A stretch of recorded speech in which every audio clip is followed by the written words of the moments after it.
Bonjour et bienvenue dans ce nouvel épisode d'Inspire Explore. Aujourd'hui on est le 4 août, J-46 avant le départ au Japon. Et où est-ce que j'en suis ? Depuis dimanche, donc là on est mardi.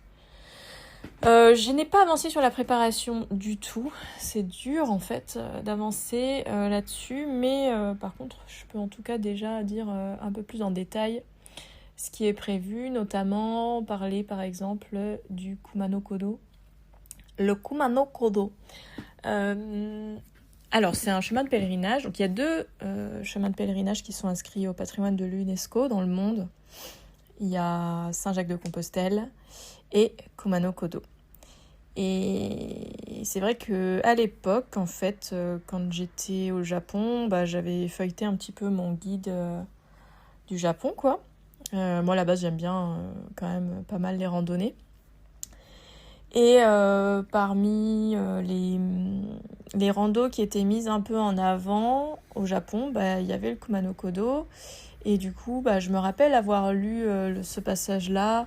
Et notamment, ça parlait de vieilles, de chemins en vieilles pierres historiques, des chemins qui ont plus de 1000 ans, qui ont été parcourus par des grands shoguns, des sages, des moines, des samouraïs, enfin bref. Un chemin historique et mystique à la fois, quoi. Dans des forêts très anciennes et tout, couverts de mousse, enfin bref. Et je me rappelle que quand j'avais lu ça, je m'étais dit « Ah, mais ça a l'air trop bien !» Sauf que comme j'étais en Working Holiday Visa, c'était plutôt mon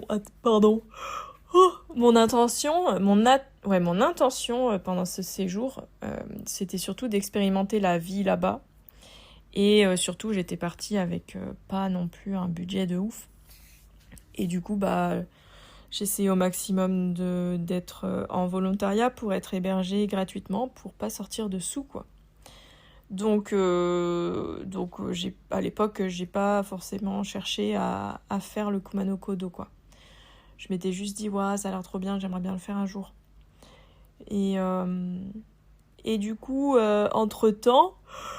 Oh là là, pardon, je sais pas ce qui m'arrive. J'ai un coup de barre. En fait, entre-temps, ce qui est venu à moi, en fait, c'est justement ce fameux plus gros projet dont j'ai vaguement parlé, en laissant plein de suspense. En gros, je vais vous en parler comme ça, au moins, ça sera dit. En fait, j'aimerais faire un pèlerinage, donc, au Japon, qui s'appelle le pèlerinage des 88 temples sur l'île de Shikoku. Donc, c'est un pèlerinage qui fait 1200 km. En général, ça se fait entre 6 et 8 semaines en marchant. Et voilà, on fait le tour d'une île, en fait. En gros, le Japon, il a... Oh, waouh. La fille fait que bailler. Désolée. Le Japon, il y a 4 îles principales. Et du coup, une des îles qui est au sud-ouest. Chaque fois, je dois réfléchir entre ouest et est. Sud-ouest. Il y a donc l'île de Shikoku. Avec ses 88 temples et tout ça. Et en fait, à l'époque, du coup, quand je suis partie en PVT, il y a Eileen, ma meilleure amie, qui m'a envoyé une photo de randonnée, parce qu'en gros, je lui avais offert un livre sur les plus belles randonnées du monde, parce qu'elle fait énormément de randonnées. Et du coup, il y avait une double page sur le Japon, quoi. Donc elle m'avait envoyé ça en guise d'info, quoi, au cas où si je trouvais du temps et que j'avais envie d'organiser des randos. Et donc, ça mentionnait le pèlerinage des 88 temples. Donc, je crois que c'est la première fois que j'en ai entendu parler à ce moment-là. Mais bon, du coup, je m'étais dit pareil, ouais, c'est super long. Enfin, c'est clair que j'envisage pas trop cette option pendant mon PVT, quoi. Donc j'avais un peu mis de côté l'idée, quoi. Et puis, après, comment c'est revenu, en fait je crois que... Ouais. En fait, j'avais bien discuté avec un Japonais qui avait fait, du coup, une partie du chemin de Saint-Jacques-de-Compostelle. Et vraiment, mais quand il m'en avait parlé, il avait tellement les étoiles dans les yeux. C'était beau à voir, en fait. Donc, il m'a raconté son expérience, comment ça l'avait transformé, comment ça avait été vraiment hyper profond comme expérience, quoi, d'introspection et tout, parce que je crois qu'il me disait qu'il était parti là-bas à un moment de sa vie où il avait besoin de faire le point, quoi, d'y voir plus clair et tout ça. Qu'il avait fait des rencontres hyper marquantes avec des Espagnols notamment, avec qui il a gardé contact après. Des compréhensions et des déclics intérieurs qu'il avait eus pendant ce pèlerinage, quoi. Et c'est vrai que cette conversation, elle était hyper marquante pour moi. Et quand il m'avait parlé de ça, bah, j'avais repensé au pèlerinage des 88 temples à Shikoku. Et je m'étais dit, mais c'est sûr, j'ai trop envie de faire ça un jour, quoi. De vivre ce genre d'expérience hyper profonde, hyper marquante, quoi, dans une vie. Et j'aimerais bien le faire au Japon, j'aimerais trop, quoi. Je m'imagine trop. Donc, ouais, j'avais pensé à ça et je m'étais dit, mais un jour, c'est sûr, il faudrait que je le fasse et tout, j'ai trop envie. Donc, voilà. Puis après, bah, j'ai continué ma vie, hein, parce que du coup, je m'étais dit, oui, un jour, je ferai ça, mais un jour sans date, hyper lointain, voilà, quoi. Et puis, un an après... avec une pote, on se dit, ah mais tiens, vas-y, ça te dit, on se fait un vision board et tout. On était trop ambiancés. Et du coup, on va s'acheter des magazines comme ça et on feuillette plein de magazines dans un tabac presse, quoi. Et puis au bout d'un petit moment, on décide, on choisit, en gros, il y avait, je crois, 5 magazines qu'on a décidé d'acheter, dont un pack de 3 de magazines un peu en mode... les trucs là de yoga, bien-être, développement personnel, happiness. Donc, et c'était un pack de 3, donc il était sous plastique et on voyait pas en fait. C'était un peu en mode surprise, quoi. Donc on s'était dit, ah bah viens, on prend ça, comme ça nous fait une surprise et tout. Bref, et puis en rentrant chez moi, je gardais donc les magazines avec moi et puis je vois écrit dans les résumés du sommaire des magazines, quoi, un article sur pèlerinage des 88 temples au Japon. Et je me dis, ah mais tiens, c'est marrant et tout. Ça mentionne ce pèlerinage. Et puis à côté de ça, un peu, on va dire dans la même semaine, hein, je m'étais fait une réflexion en me disant, c'était vraiment... En gros, je crois que c'était en janvier là, 2026. Et donc j'étais un peu en mode, ah bah vas-y, j'ai envie de mettre en place des bonnes habitudes, blablabla. Et donc, je réfléchissais à lire plus. Et je me disais, j'ai vraiment envie de plus m'immerger dans la culture japonaise. Et du coup, j'aimerais bien lire des livres sur ça. Et en fait... Oh, pardon, ça ne s'arrête pas. En fait, bah... Je réfléchissais à des livres que j'aurais envie de lire et tout ça. Et après, je me suis rappelé que bah, mon ancien directeur d'école m'avait prêté un livre qui se passait au Japon. Et je m'étais dit, ah bah tiens, c'est vrai qu'il m'avait prêté ça et tout, donc ça pourrait être un des livres que je pourrais lire, quoi. Et du coup, je reprends le livre, je regarde le synopsis, et en fait, c'est un livre, littéralement, sur le pèlerinage des 88 temples au Japon. Incroyable. Et je me disais, mais c'est dingue ça. Enfin, à quelques jours d'intervalle, vraiment, je vois ça. Je me dis, mais waouh, c'était hyper fort comme synchronicité, j'ai trouvé. Et je sais plus, il y avait un troisième truc, mais là, ça me revient plus à l'esprit. Ouais, ça me revient pas pour l'instant. Mais en tout cas, il y a eu plusieurs choses qui m'ont ramené au pèlerinage de Shikoku, quoi. Et du coup, je me suis dit, mais en fait, oui, je vais le faire, mais pas un jour. Je vais le faire là, dans les 2-3 années qui viennent, quoi. Au début, je voulais le faire l'année prochaine, donc en 2027, mais entre-temps, comme j'ai été invitée au mariage de mes amis, là, je me vois pas trop y retourner dès l'année prochaine. Enfin, il faut quand même que je puisse économiser assez pour pouvoir le faire, et ça demande quand même un certain montant d'économie, quoi. Donc je pense que ça sera pour 2028, voilà, parce que idéalement, en fait, j'aimerais bien le faire au printemps, donc ça serait plutôt avril-mai, donc sur 2 mois, avril-mai, et puis tant qu'à faire, comme j'irai au Japon, j'aimerais bien partir 3 mois, histoire de profiter aussi de mon temps au Japon en dehors du pèlerinage, quoi, ça pourrait être cool. Donc voilà, mon méga projet, ce serait de faire un pèlerinage de 6 semaines à 2 mois au Japon, marcher 1200 km et faire le tour de 88 temples à Shikoku. Voilà, donc ouais, ça va être dingue, ça va être incroyable. Et du coup, j'aimerais bien aussi documenter ça en faisant un podcast quotidien quand je serai là-bas, et la préparation avant et tout ça, parce qu'il va falloir que je marche beaucoup de kilomètres, que je m'entraîne. Pour l'instant, tout ce que j'ai fait, c'est que j'ai acheté des chaussures. J'ai acheté des chaussures, et donc des bonnes chaussures de marche, hein. Mais du coup, pour l'instant, je me suis pas du tout mise à marcher, quoi. Et en fait, le Kumano Kodo, pour moi, ça sera du coup une petite mise en bouche, quoi, un petit apéro du pèlerinage. Mais bon, du coup, je me suis pas du tout entraînée pour l'instant.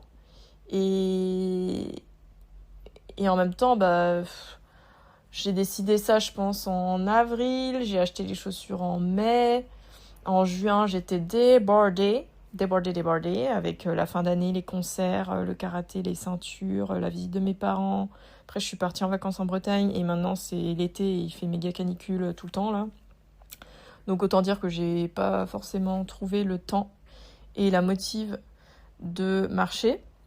Mais bon, je vais essayer de me faire quand même quelques marches pour préparer un peu le Kumano Kodo, mais bon, là, ça va être un peu freestyle, je pense, parce qu'en vrai, le Kumano Kodo, du coup, ça va être donc sur 5 jours. Donc, la route, j'ai revérifié depuis, ça s'appelle Nakahechi. Donc, c'est un des sentiers principaux. Mais pareil, en fait, le réseau du Kumano Kodo, il est immense. Je sais même pas combien au total il y a de kilomètres. Mais en tout cas, il y a plusieurs routes. Je pense qu'il y en a peut-être 1, 2, 3... 4, 5... Ah, il doit y en avoir au moins 5 des parcours. 6 même. Parce qu'il y a aussi Koyasan. Koyasan qui est donc un mont où se trouve la tombe de... Ah, comment il s'appelle ? Le moine qui a fondé le pèlerinage de Shikoku. Donc, je me rappelle plus de son nom. Bon, je vous en dirai plus prochainement, hein, quand je me plongerai à nouveau dans tout ça. Parce que j'ai lu le livre, hein, entre-temps, d'ailleurs. Si jamais ça vous intéresse, ça s'appelle « Comme une feuille de thé à Shikoku ». C'est écrit par Marie-Édith Laval. Voilà, et donc c'est un chouette livre que j'ai beaucoup apprécié, que j'ai vraiment lu d'une traite. Franchement, je m'y voyais déjà. Parce qu'en plus, il y a vraiment tout un rituel, en fait, hein, pendant le pèlerinage. Donc déjà, il y a la tenue du pèlerin, avec le chapeau pointu, le bâton, avec les petites clochettes et tout. La petite pochette avec en gros, à chaque temple, il y a un petit rituel où on va prononcer une prière, déposer des vœux sur des petits bouts de papier, jeter une pièce dans l'autel et tout ça. Et il y a un carnet, en fait, qu'on va faire signer calligraphiés à chaque temple, quoi. Donc à la fin, on a le carnet avec 88 estampes. Donc c'est tampon plus calligraphie, quoi. Incroyable. Enfin, moi j'adore, je suis très carnet et tout ça en plus. Donc voilà, et du coup ça documente pas mal un petit peu tout ça, et puis un peu son état d'esprit tout au long du séjour, et puis enfin de la marche et tout ça, quoi, ses rencontres et tout. Et ouais, c'est très spirituel, hein, en tout cas. Mais bref, du coup, bah, le mec qui a fondé, le moine qui a fait ce pèlerinage, en gros, en fait, on marche avec un bâton, et ce bâton représente ce moine comme s'il nous accompagnait tout au long du pèlerinage, quoi. C'est beau. Donc c'est lui, en fait, qui a été enterré. Faudrait que je vous lise carrément, en fait, la description, parce que il me semble qu'il y a une légende à Koyasan où à la fin de sa vie, il a dit, bah voilà, c'est ici que je vais finir ma vie. Et du coup, il s'est mis en posture de méditation. Et il est resté, je sais pas combien de temps. Apparemment, il a fini par mourir et à se momifier en posture de prière, quoi. Bon, ça c'est le mythe en tout cas. Mais du coup, bah, c'est à Koyasan qu'on peut aller sur sa tombe.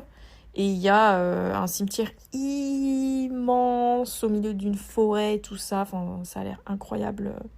Et là-bas, on peut dormir dans un temple aussi.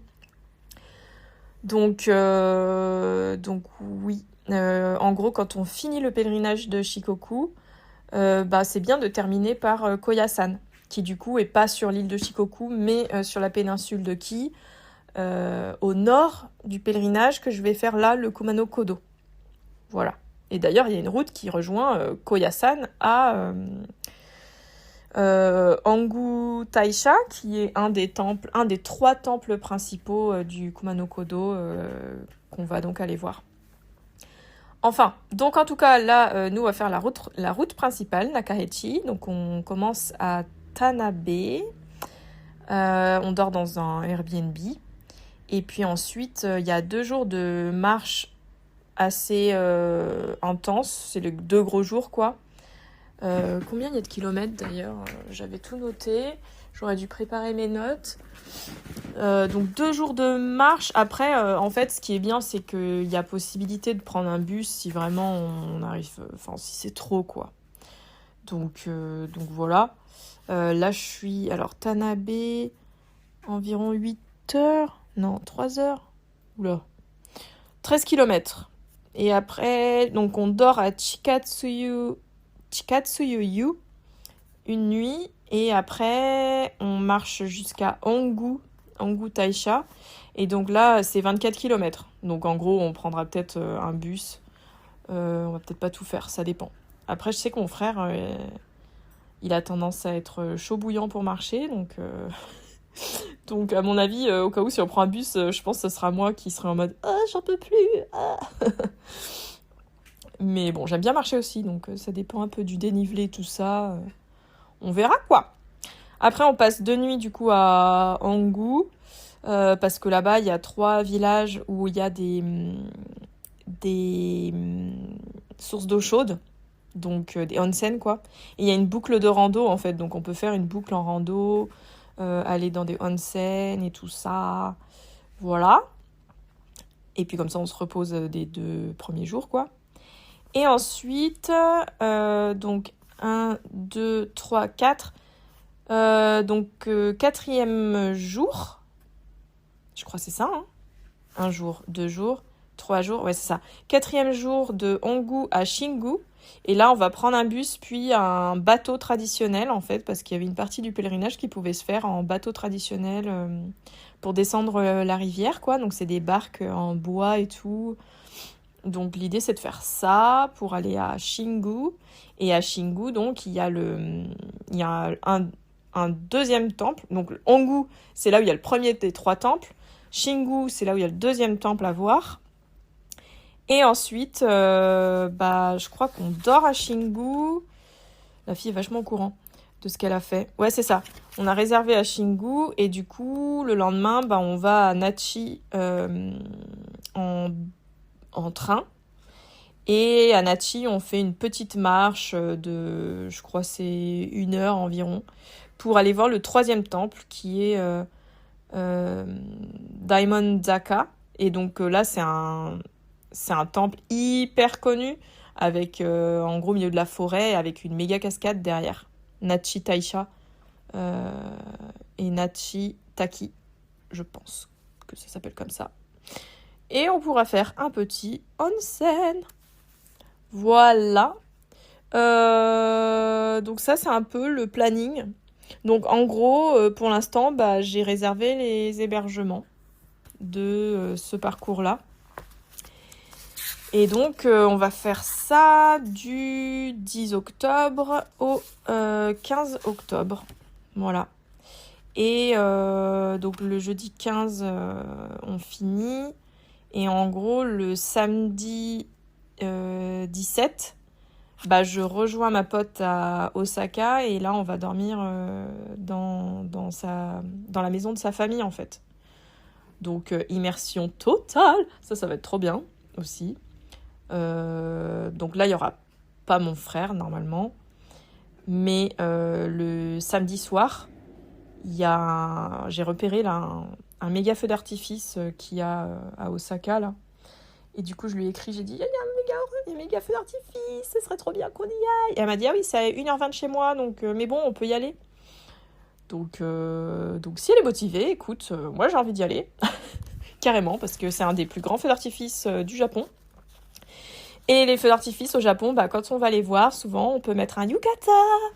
Donc, c'est les kimonos d'été, là, un peu traditionnels et tout. Donc, comme dans les animés, quoi. Et moi, j'aime bien faire comme dans les animés. Et j'aime bien mettre des tenues traditionnelles. J'adore ça. J'avais fait ça déjà quand j'étais en PVT. J'étais allée dormir chez les parents de ma pote Moé à Hamamatsu. Et du coup, sa mère, qui a quand même un diplôme en kimono, enfin, je sais pas comment on dit, mais elle sait mettre des kimonos. Et genre, il faut étudier 3 ans pour savoir mettre un kimono de la bonne manière. Parce qu'il y a il y a plein de... En fait, les kimonos, il peut y en avoir jusqu'à 12 couches de vêtements, genre. Donc, une première couche, deuxième couche, troisième couche, 12 couches. What the... Voilà. Donc, elle m'en a mis elle m'a fait 3 couches. Et ça a duré un petit temps quand même. Je saurais plus dire, peut-être 45 minutes, je sais pas. Bref, en tout cas, c'était trop cool d'avoir essayé un kimono et tout ça. Et là, ça serait trop bien de mettre un yukata et d'aller voir les feux d'artifice. Et de manger de la bouffe de stand de rue, quoi. Typique, je sais pas, les takoyaki, les dingos, les trucs comme ça, quoi. Voilà. Donc, bon, si ça vous parle pas, takoyaki, c'est des brochettes de boulettes au poulpe. Et les dingos, c'est des mochi. Je crois que c'est les mochi, pareil, une brochette avec des mochi et il y a 3 couleurs. Il y en a un vert, un rose, un blanc. Mais ça, c'est d'ailleurs lié à une tradition... je me rappelle plus. Les enfants, c'est pas Tabata? Faudrait que je regarde. Bref, il y a plein de choses à tester et à explorer. Mais voilà, du coup, Kumano Kodo, ça c'est à peu près, en tout cas les hébergements, c'est réglé, quoi. Et puis le week-end chez ma pote qui est réglé aussi. Et vu que son mariage a lieu le 4 octobre, et les 2 premières semaines, l'idée c'est d'être à Tokyo, quoi. Et donc depuis Tokyo, déjà quand on arrive au moment de la Silver Week.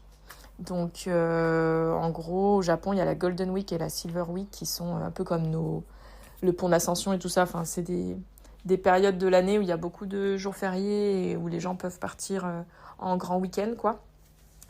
Donc j'avais même pas calculé en plus, hein. Franchement, j'ai pas fait exprès du tout, mais j'arrive pile dans la Silver Week.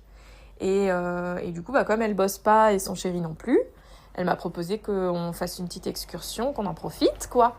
Donc 22-23 septembre, elle a loué une voiture et on va aller à Chiba, donc pas très très loin, hein, à côté de Tokyo. Et on va faire... en gros, je lui avais dit, qu'est-ce que tu as envie de tester que tu n'as jamais fait? Un truc un peu typique japonais, mais que tu n'as jamais fait. Et elle m'a dit, j'aimerais bien faire les bains de sable, là.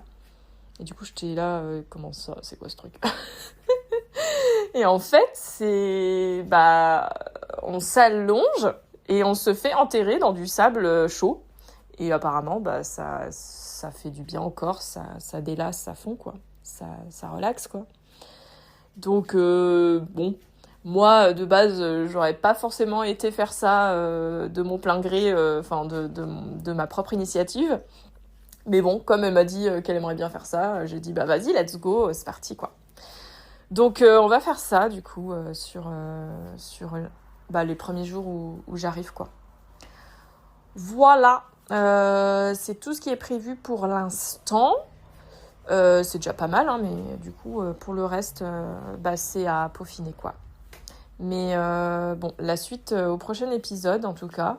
Là, aux dernières nouvelles, j'ai écrit à une connaissance pour prendre des nouvelles, mais malheureusement, elle ne sera pas dispo, donc je ne pourrai pas la voir. C'était une japonaise que j'avais rencontrée en formation de shiatsu, de massage traditionnel japonais avec des points d'acupressure, là.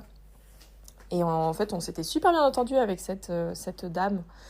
Elle était trop mignonne, trop adorable. Elle parlait bien anglais, surtout parce que les autres, je pouvais pas parler en anglais avec eux. Donc, du coup, c'est forcément plus difficile de bien s'entendre. Et en fait, elle m'avait invitée chez elle quand j'étais en PVT, sur la fin, là, quelques jours avant mon retour. J'étais allée chez elle, dans sa maison, dans un endroit un peu paumé, en périphérie de Tokyo. Et vraiment, c'était trop chouette. Elle m'avait trop bien accueillie et tout. Elle m'avait fait un super repas.